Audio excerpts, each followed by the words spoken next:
Hi, everybody. Hello, I'm Ryan. I'm Bethany. And we are Ryan and Bethany Board Game Reviews. And today we'll be talking about Sirens. But before we do, we just want to remind you to subscribe so you can see our videos as they come out. We do top 10s, we do reviews, we do skits, we do vlogs, all sorts of stuff.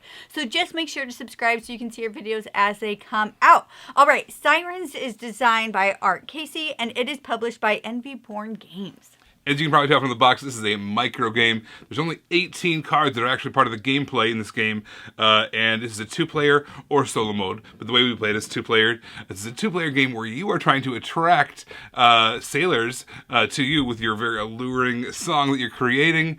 Yeah, it's a battle to win over sailors' hearts as you corrupt them or whatever, destroy them. Destroy them. Let me give you a quick overview of how to play. All right, here's our setup for Sirens. We have our little score tracker over there. We're going to get to that at the end of the round. And then over here, we have our deck of cards. We're going to shuffle that up, and we're going to deal out cards to each player. Every player is also going to get a handy little player aid here, which is going to tell us the entire, way that we're going to go through each round, as well as how to score each round. We're going to put that off to the side for now. There's also a little chart over here that tells us all the symbols mean in the game in terms of the universal rules. That's the first thing we're going to do every turn. Flip over the top card of the deck, and it's going to give us a universal rule. All right, along the very bottom of the card, we're going to ignore everything else. We're just going to find that little symbol at the very bottom right. In this case, it's kind of like an A without that line through the middle of it. We're going to set that off to the side. We're going to go to our chart here, and we're going to see that A symbol means each incomplete charm is worth -1 point. Usually, if you're able to complete charms, you're going to get points. In this case, if you don't have completed charms, you're going to lose points. So that's going to be this special universal rule for this round. This is a drafting game, so what we're going to do is we're going to draw 4 cards off the deck. We're going to choose one, pass the rest. We're going to do 3 cards from the next person, choose one, pass the rest. Until eventually we're having another hand of 4 cards we have ourselves drafted. And now we have to discard one of them, so we're back to a 3-card hand, and now we need to line it up. This is called making the route of our ship. Some things to keep in mind when you're drafting these cards is you want to, like we talked about earlier, make these little symbols, complete these shells in the middle portion of the card. If you're able to do that, you're going to score some points. Also, you want to have arrows pointing to their correct color. That's also going to get you points. And similarly, if you have the left symbol, which is actually what the color of the card is, connected to more of its same color, you're going to get points that way as well. Also, pay attention to the hearts up top. The more hearts, the better. I'll get to all that in just a little bit. Creating the route of your ship is the first half of the round. Next half of the round, we're going to do the exact same thing. We're going to draw 4 cards, draft 4 cards, discard one of them so that we have 3 cards again, and we're going to either put those cards at the beginning or at the end in order to complete our song. All right, this is an example of what a full song might look like. So the first thing we're going to do when we're scoring is we're going to count our hearts across the very top. Looks like we have 5 here. What's going to happen is you're going to compare that to your opponent. And then whoever has more, they're going to get the difference in points. So say we have 5 and our opponent only has 3, we're going to get 2 points. The next thing we're going to do is we're going to look at the size of our different kind of sections of our song, and that's going to be the colors on the far left. And then we're going to square those. So basically, if we have 3 yellow sections, we're going to square it so it's worth 9 points. Over here, we have a green, then a wild, and then we have a green. So we could either call that a green itself, in which case we'd make that another 9 scoring opportunity, or we can call it a blue, which is going to help our arrow over here, our flow.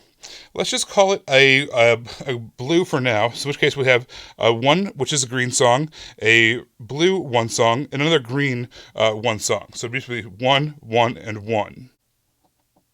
That may not be the best way to score that, but it'll allow me to show you the next scoring opportunity, which is the flow of the song. Now we're looking at those arrows going into each other. If an arrow is pointing to its correct symbol, we're going to get 1 point. And then we'll go to the next arrow. If it is also the right thing pointing to the right thing, we're going to get an additional point on top of that, plus the previous points.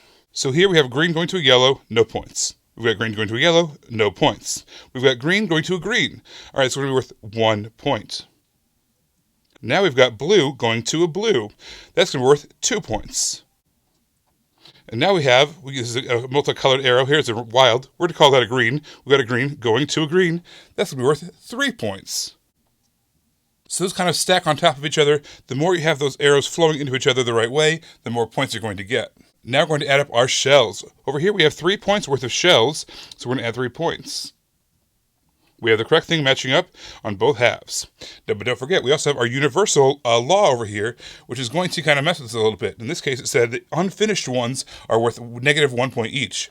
We've got a -1 over here, we've got a -1 over here, and we've got a -1 over here. We obviously didn't pay attention to that too well, so we're going to have to subtract 3, making our final score for this round 20. Our opponent's going to have a chance to score as well, and what's going to happen is whoever has the highest score, they actually win that round. They're going to be able to claim this card, flip it over, and on the back, first of all, it's a sailor. The whole point of the game is to try to get 2 sailors, win 2 rounds effectively. But also, there's a heart on there, if you notice, the same size and color of those hearts. Basically, towards the next rounds, this is going to be 1 extra free heart that you're going to have if you won this round. All right, after the sailor's been awarded, you're basically going to clean up your board, shuffle all those cards back together, you're going to keep on drafting, a new universal rule is going to come out, and you're going to score the next round the same way until one person has won 2 of those sailors, and that person is declared the winner. The rulebook does have a 2-player competitive version, or it also has a 1-player solo version as well, but I'm going to leave that to discover on your own. I was really impressed with all the different ways to score. Like, you have the cards in your hand and you're not really sure what to do because there's so many different things that you're looking out for and trying to connect. So there was, even though there wasn't a lot of cards, there was a lot of scoring opportunity.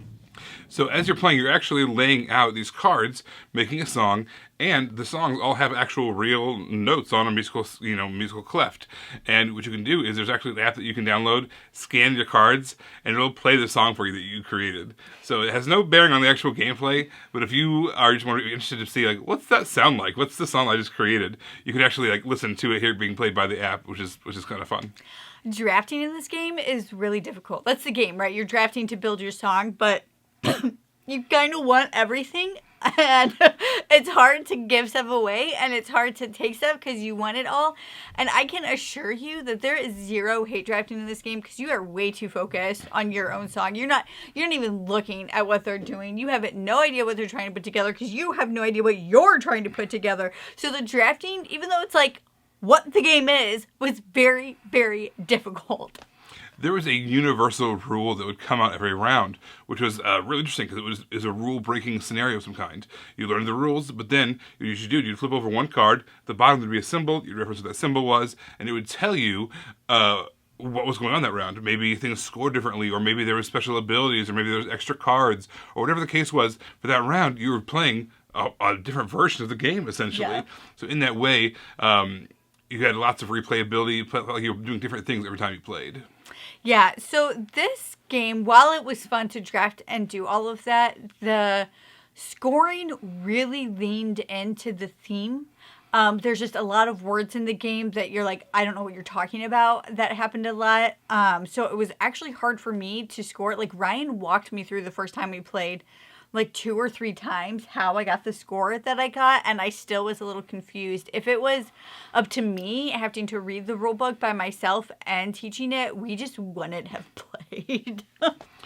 I think this is one of the most ambitious micro games I've ever played in terms of how the cards were used in multiple ways. So there's, like Bethany mentioned, lots and lots of scoring opportunities, lots and lots of ways that you can score. And all of them are all on the card in various positions on the board. Maybe the heart's at the top, or maybe it's the shells that you're protecting on the sides, or maybe it's the colors, or maybe it's the arrows next to the colors, or whatever the case is. So lots and lots of scoring. But then you have that universal symbol at the bottom. There's just symbols and text and music notes, flavored music notes, all that stuff. All over this card. It's very, very busy cards to look at. It's hard to kind of focus your eyes on what to focus on at that particular time in order to score well, because there's just so much going on.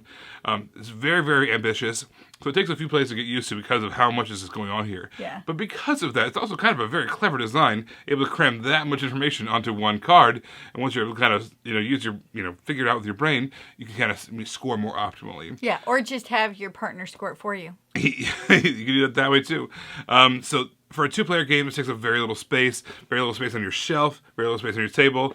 If you like those 2-player games that are a little bit thinkier, have a little bit more advanced things going on, but still take up not a lot of space that you can put in your pocket or your purse, or fit on a kind of an odd, space on your shelf that has, not a lot of room for a big game, but you can kind of tuck this in. check out Sirens. It's a good time. Everybody, thank you so much for watching. Don't forget to subscribe so you can see our videos as they come out. Until then, you can find us in all of these places. You guys, thanks for watching, and we will see you next time. Bye. You guys, thanks so much for watching. This game was provided to us by a publisher in exchange for a fair and honest review. And if you want to see more stuff, check out over here to see something we think you might like. And over here, we think that YouTube has picked out a great video for you you're going to love. Thanks, guys. We'll see you next time.